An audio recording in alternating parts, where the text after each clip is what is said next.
Mr. Speaker, I want to use the next few minutes to deal with a matter that I've been assigned to by the Cabinet to deal with. And that is, I was appointed as the lead government negotiator to meet with the unions to negotiate salary increases. So in 2019, we signed a 3-year contract with the public sector union for a 4% increase in 2020, 21, and 22. So in 2020, January 2020, we paid the first 4% in keeping with the agreement. And what happened? In March, we discovered the first COVID case and had to close down the country. But we had already added the 4% onto the salary, which increased the recurrent expenditure for 2020. However, the government took the decision that despite the reduction in revenue collection, we will continue to pay public sector workers union the increase and with the new salaries every month on time. In other words, the commitment was made not to lay off any worker because the private sector laid off thousands of workers. As you know, all the hotels closed. St. George's University closed. All businesses reduced their staff. Unemployment went up.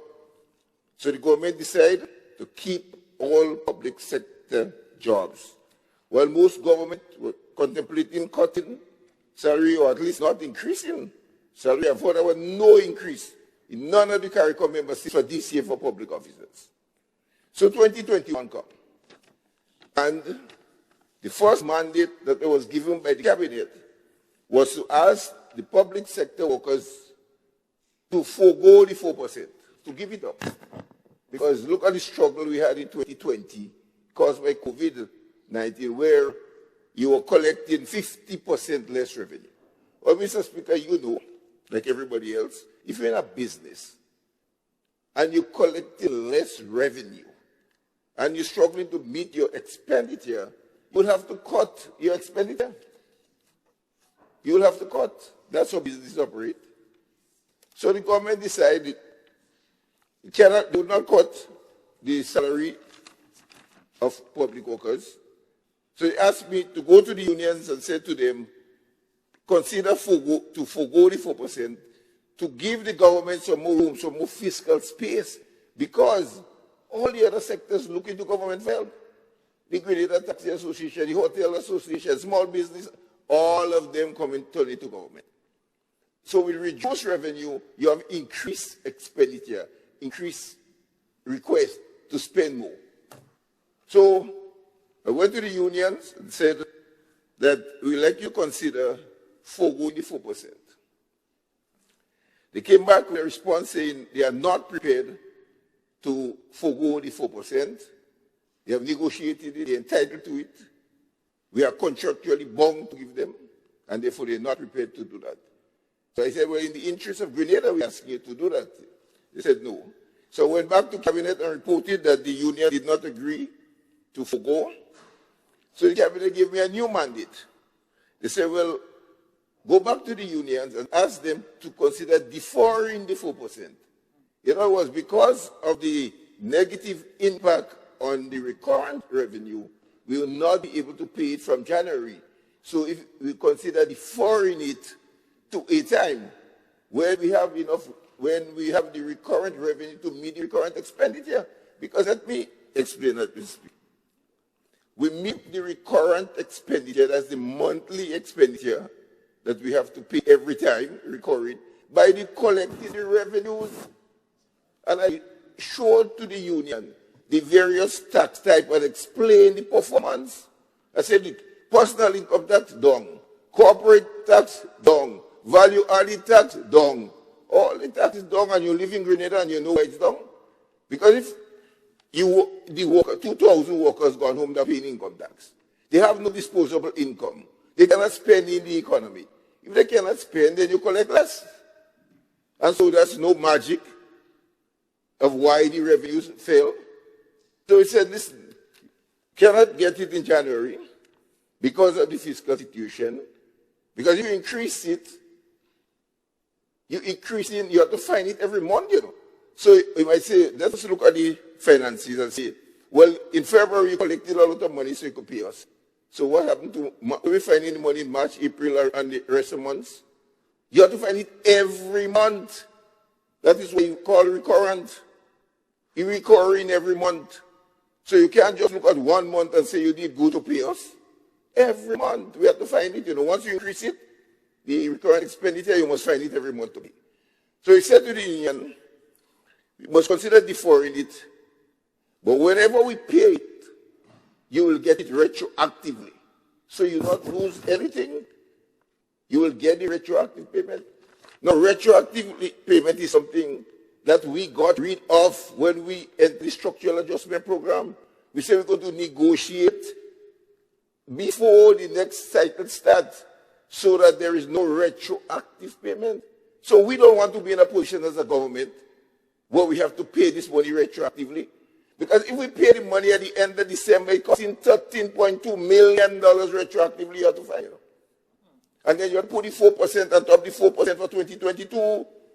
So this government don't want to be in that position. I've explained that to the union. I said if we only had the money, it will be in our interest to pay you now. Why would we hold it back? So the GUT wrote to the Labour Commissioner and asked for conciliation in the matter. And we met on the 19th, Friday 19th. And they came to the table asking for a date. They said, Minister, all we want from this meeting is for you to tell us the date when you will pay us. And they even suggested that the government should pay them before May Day. They say, well, if you pay us before May Day, so everything will be quiet. So pay us. As if we had the money, we pay you now. And not even waiting until May Day. We're paying you now.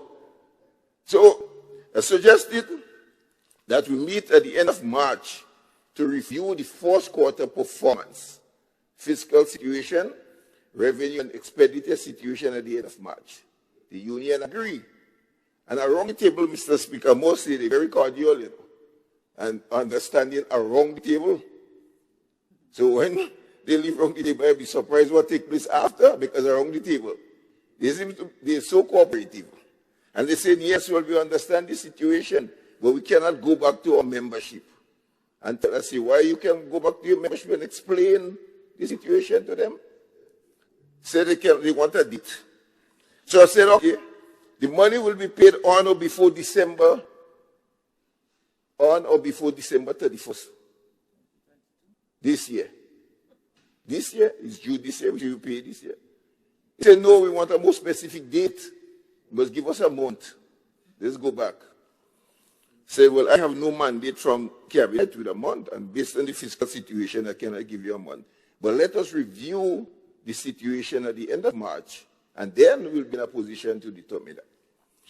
So I suggested, since that they agree, there's the Grenada Union of Teachers now, because that's the only union that approached the Labour Commissioner. Since we agree to meet at the end of March, I asked the union to call off the industrial action. Because we, in front of the Labour Commissioner, we agreed to the end of March. So there is no dispute there going forward. They said, no, they're not calling off the action until I give them a date. Well, until the government gives them a date.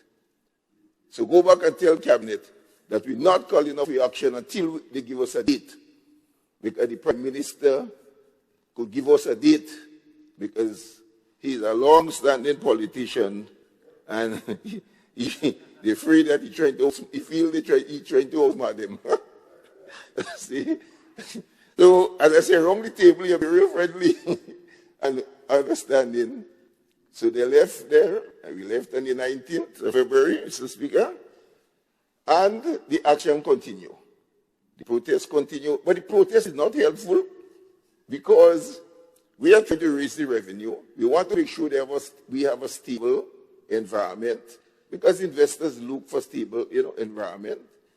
And the public, the good thing is that the public is drawing the conclusion because they're saying, well, if the government say to you that you will not lose the money, that you will get it retroactively, why are you taking action?